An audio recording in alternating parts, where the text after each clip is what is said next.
History condemns Mary Boleyn.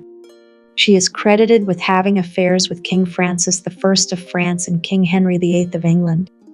But what made the English noblewoman so attracted to the two kings? Mary Boleyn was born around 1499 into the noble Boleyn family. On the mother of Mary, Anne and their brother led their lineage from Edward I, which is unspeakably proud, exposing themselves as distant descendants of the Plantagenets. Thanks to the efforts of his father, all the children received a decent education.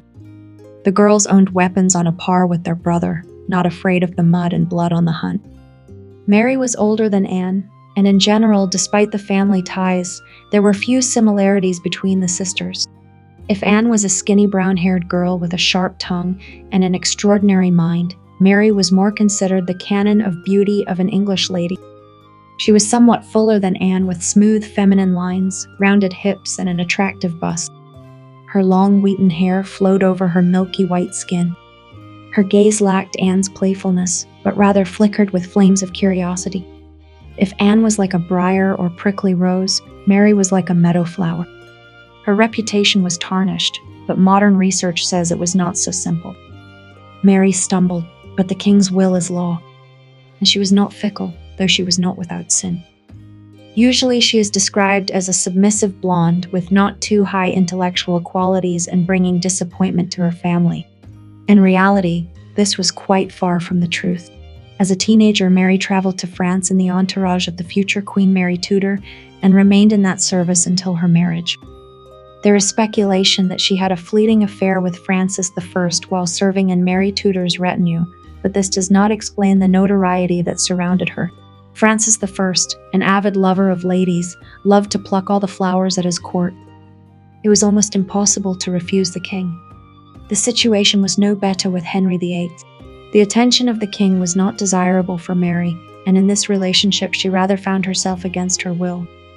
After returning to England with the king's sister in 1515, Mary, along with the court, participated in a grand performance organized by her father. Henry may have noticed Mary even then. In 1520, although sometimes even 1515 is given as the wedding date, she married the courtier William Carey, and the king himself attended the wedding.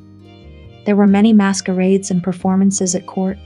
One of them was the engagement of the Holy Roman Emperor Charles to the 6-year-old Princess Mary. Mary Boleyn and the other women participating in the masquerade were dressed in white satin robes and gold berets after the Milanese fashion, adorned with jewels and embroidered with their names. As a lady belonging to the retinue of Mary Tudor, who became Duchess of Suffolk, Mary Boleyn certainly visited the royal court, but only occasionally. Henry and Mary Boleyn's affair therefore did not take place in front of the entire royal court, leaving scant information about the affair. It is likely that she had already been married for 2 years at the time the affair began, disproving the myth common in movies and books that she was hastily married and the marriage was a cover for her affair. Henry may have visited her at Hever when he came to nearby Penshurst Place, or they met at William Compton's house in Thames Street. There is a version that Mary secretly visited the king in the royal apartments. In the Tudor era, finding a place for secret, amorous rendezvous was not easy even for kings. Separate bedrooms were a rare luxury. Most people slept in the same room, or even in the same bed. Most baptisms took place in March and April, which meant that conception usually took place in early summer, when the temperature outside allowed one to slip away from home into nature. It seems impossible that an affair could have blossomed in Mary's home and disrupted her married life. She honored her commitments to William Carey. So when she had 2 children during her tumultuous affair with the king, Henry's paternity caused controversy.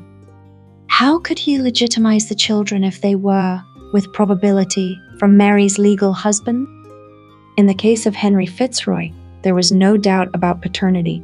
Bessie Blount, a favorite of Henry VIII, was unmarried at the time of her son's birth and had no other connections on the side. Mary Boleyn's situation was different. By law, a woman's husband was automatically recognized as the father of all children born during or shortly after the marriage. But since Mary shared a bed with both him and her husband at the same time, neither of them could be sure of paternity. Mary herself was not sure from whom conception had taken place. If Henry had decided to acknowledge either of the children, the implications of this move for the succession could have been serious. In addition, admitting to impregnating a married woman contradicted the image of a knight that Henry had created for himself. A king's infidelity with an unmarried woman was still acceptable, but a relationship with another man's wife was a different matter. If any of Mary's children could be a descendant of Henry, it was probably Catherine, conceived in 1523.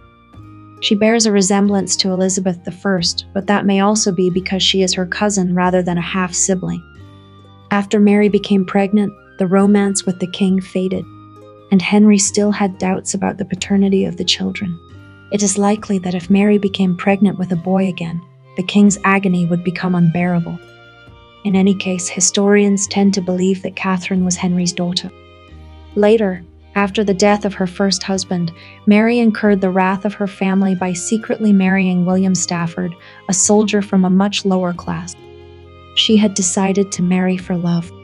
Appealing to Cromwell for financial support, she wrote that she would rather beg bread than become the greatest queen in all Christendom. When she reappeared at court in December 1534, she was pregnant again, but there is no record of this offspring. She may have miscarried or the child may have died immediately after birth. Mary spent the rest of her life in obscurity and died in 1543. Her children, Catherine and Henry, gave her 27 grandchildren, a number the king would surely have envied.